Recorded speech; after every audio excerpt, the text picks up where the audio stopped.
देखिए, यूबीपीसीएस प्रीलिम्स और आरओ के प्रीलिम्स के लिए एक बहुत इंपॉर्टेंट चीज़ है, वो क्या है? 14 महारत्न कंपनियाँ। तो याद रखिएगा कि कौन-कौन सी महारत्न कंपनियाँ हैं और उनको कब स्थापित किया गया था, कब उनको एस्टेब्लिश किया गया था। तो सबसे पहली है आपकी भारत हेवी इलेक्ट्रिकल्स लिमिटेड, जिसको आप भेल बोलते हो। ये 1964 में स्थापित की गई थी। इसके बाद है आपकी बीपीसीएल, यानी कि भारत पेट्रोलियम कॉर्पोरेशन लिमिटेड। तो इसको 1952 में स्थापित किया गया था। इसके बाद आपकी आ जाती है गैस इंडिया लिमिटेड, यानी कि गेल। तो इसको 1984 में स्थापित किया गया था। इसके बाद आप बात करते हो कोल इंडिया लिमिटेड की, तो कोल इंडिया लिमिटेड को 1975 में स्थापित किया गया था। इसके बाद आप बात करते हो एचपीसीएल की। पहले आपने देखा था बीपीसीएल, तो बीपीसीएल तो 1952 था, लेकिन जो एचपीसीएल है ये 1974 है, यानी कि 1974, हिंदुस्तान पेट्रोलियम कॉर्पोरेशन लिमिटेड। इसके बाद आप बात करते हो सेल की, यानी कि steel authority of India limited. तो सेल को, यानी कि steel authority of India limited को कब स्टैब्लिश किया गया था? 1954 में।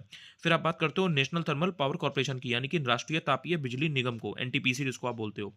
तो इसको 1975 में स्टैब्लिश किया गया था। फिर आप बात करते हो ग्रामीण विद्युतीकरण निगम लिमिटेड की, यानी कि रूरल इलेक्ट्रिफिकेशन कॉर्पोरेशन लिमिटेड। तो ये है 1969 में स्थापित।